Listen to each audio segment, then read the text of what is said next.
The Toronto Blue Jays just pulled off a streak-ending victory against the Tampa Bay Rays, and they were propelled by a statement performance from Jose Berrios and a 5-hit night from Bichette. So we'll break that down and much more on this episode of Jays Digest.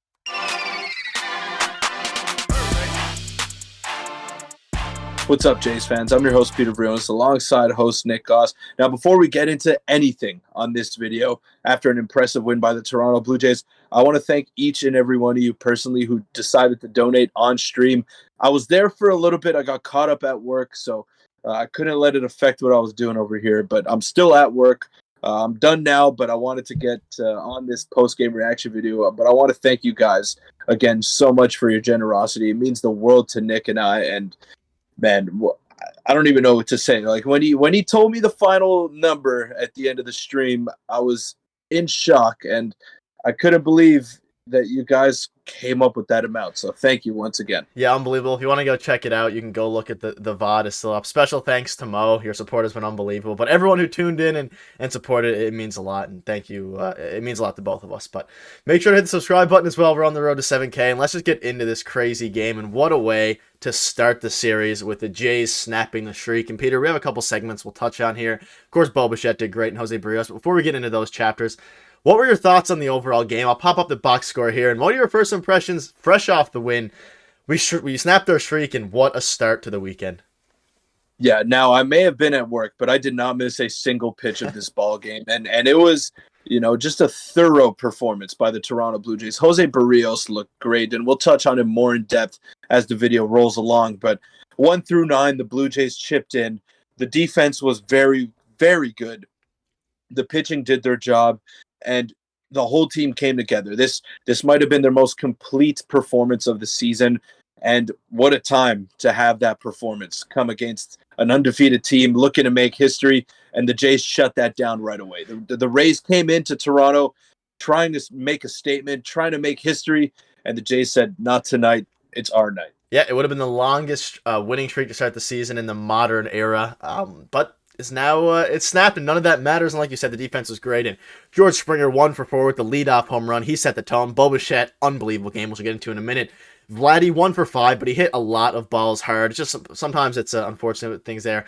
Dalton Varsho 1 for 4 with some great defense, and then of course Kevin Kiermaier, unbelievable, has been unbelievable. And against his former team, he did well. But quickly, before we move on to Bo, let's touch on Dalton Varsho really quick. And not only did he do good things with the bat, he also did some incredible things with the glove, making just a run-saving catch at a time where, I don't know, it just makes me appreciate our defense so much. And it just seems like everything is coming together for this outfield and for this team. I know it's only early, but we're now 9-5, and we beat the undefeated Rays. It was just incredible.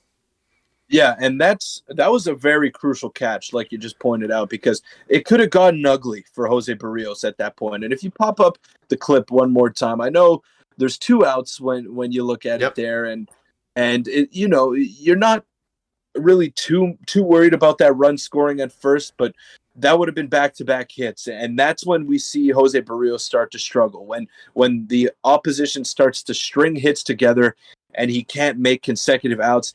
That's when things start to get a little bit tricky. So a very important catch there by Dalton Varsho and Kevin Kiermaier, man. I mean, what more can we say about this guy?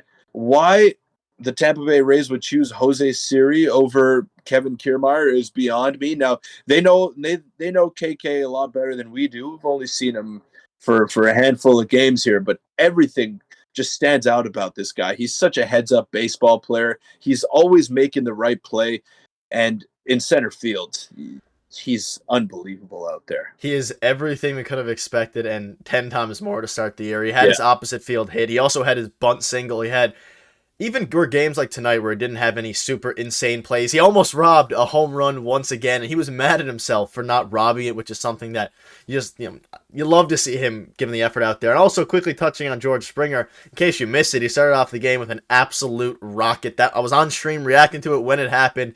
Someone called it in the pregame chat, and I don't know, it was just an incredible atmosphere. I believe it was Jacob, so shout out to Jacob for calling it, but overall, just an incredible atmosphere. Even watching from home, Jamie Campbell said that the game was electric. The Rogers Center was electric. It was just absolutely unbelievable. And overall, very, very solid. And you touched on strings of hits. And talking about string of hits, Bo Bichette had 5 hits. And I believe every single one of them were to the opposite field. And he's now hitting an insane average. I don't even remember the exact number, but he went 5 for 5. And I don't know. He has 1 RBI. He's looked great to start the year. And luckily as well, not to jinx anything, his defense has slowly looked slightly more confident out there. I'm not going to say it looked great, but it looks more confident out there. Yeah, that's the most important thing. If he can make strides each and every game he's out there at shortstop, that'll be crucial for the Jays. But his calling card is his bat. It's always going to be his bat. And this is a Hall of Fame level talent bat. And he's already up to 500 hits now. Probably one of the quickest to ever do that in the major leagues. And I see no reason as to why he can't reach 3,000 hits by the end of his career. And if he does figure things out with the glove at shortstop, then he's going to be a first ballot Hall of Famer. There's no doubt about it. His stats jump off the page. The guy is a hitting machine, and he can carry an offense when he's hitting like this. He now leads the league, the majors, in hits, and the guy is unbelievably locked in at the plate. It's so impressive to watch as a Jays fan, and he does this night in, night out. But if he can just regulate the glove at shortstop, he's probably the best in the game at that position. Yeah, and we discuss it once a week probably at this point. If his glove becomes league average, he instantly becomes such a more valuable player. And he's also top three shortstop if his glove is league average. And he's already unbelievable. He's an unbelievable shortstop, unbelievable young player, but he just has to make the simple plays, and I'm hoping it's looking more promising the past few games. Even just his mental clock seems a bit better, getting runners out, but I don't want to jinx it. Overall, unbelievable performance, and he took what the pitcher was giving him. Drew Rasmussen, who hadn't let up a run the whole year, or a home run, obviously, for that matter, got a rude awakening for George Springer and, of course, Bo Bichette. But touching on the pitching a little bit now, I'm very impressed with Jose Berrios. He looked phenomenal. Of course, he's using his fastball a lot, but regardless, he gave up 1 run, 5 innings. He did end up getting hurt, as I'll pop up here. He got smoked twice in the same inning, the second one in a different spot. He was removed from tonight's game with a left knee contusion. Now, people were talking about this on Twitter as well. There was a pretty good chance that they took him out regardless of the injury, just because of the third time around the order and things like that. But either way, phenomenal outing for Jose Berrios. He goes 5 innings, 4 hits, 6 strikeouts, not a single walk. What'd you see out of him tonight? But I was very, very impressed. Just one more quick thing on Bo before I touch on Jose Berrios here. I mean, when we've touched on it in the past, when he's hitting like this, his defense elevates to another level just because of his confidence. So if he can keep hot at the plate, then his defense is going to in tune stay hot as well. But on Jose Berrios, no one is more pissed off than him about his struggles and about how bad he was pitching last year and to start off this season as well. He's a big competitor. That's a major reason as to why the Blue Jays went out and gave him the amount of money that they did. And he showed it in the past that he is capable of doing this. And even last year, he had 17 quality starts. That's not the problem. His stuff is so good when it's on. But the problem with him is that when it's not on, it's really bad. And he's leaking pitches over the middle. He got away with that a little bit early on in his start today. He was throwing some pitches middle to Randy Arozarena, which is something you do not want to do. But he ended up getting out of it. He didn't get burned. No walks, like you said. Only 4 hits and not too many hard hit balls. He was throwing a sinker a lot more effectively. He was pitching down in the zone. His changeup looked good. I loved everything that I saw out of Jose Berrios today.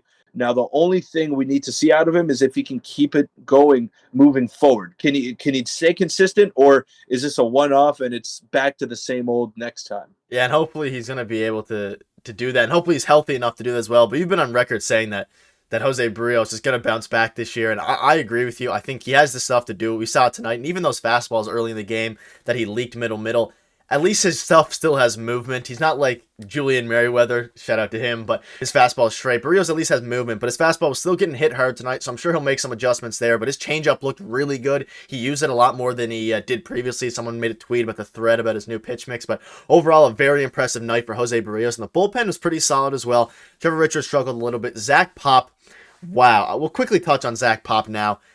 He has turned into one of the most dominant relievers that I've seen on the Blue Jays in a while, just at least from the stuff perspective. You can see here, I don't even know. His nasty sinker. He's just unbelievable. His stuff is unbelievable. He's been great since he got picked for that last spot over Nate Pearson. And I don't know. Do you have any quick thoughts on the rest of the bullpen, including Zach Pop, before we wrap up?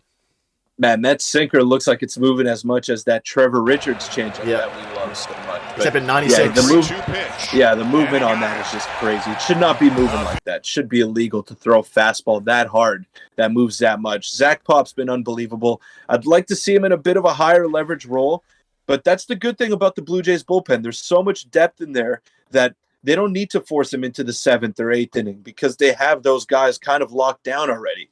So he's perfect in that 6th inning spot or even 5th inning when the top of the order comes out. And I saw a lot of things circulating on Twitter about John Schneider, but I want to give him credit for this game. He managed it well. He pulled all the right strings, I think. And let's stop complaining for 2 seconds about the bullpen choices and the lineup choices. The Blue Jays just beat an undefeated team. They handed them their first loss of the season.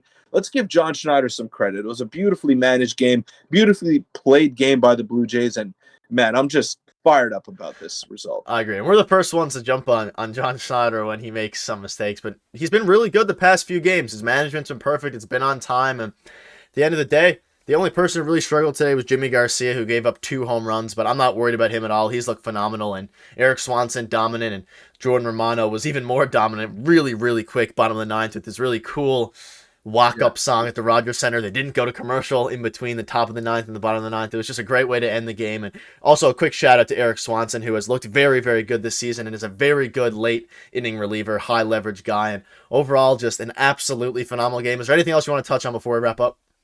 Yeah, man, it doesn't matter how you win. A win is a win. But today, this was pretty, man. This was a perfectly executed ball game by the Blue Jays, and hopefully they can keep it going with Yusei Kikuchi on the mound tomorrow. Tomorrow's going to be an exciting game. Yusei Kikuchi will have you for our pregame stream at around 2:30 Eastern. The game is an afternoon one tomorrow, so make sure you check that out. But hopefully they continue their ways and go on to win the series. Thank you guys for watching. Thanks again for all the support in the live streams and the donations. It's unbelievable, and we'll see you guys tomorrow. Thank you.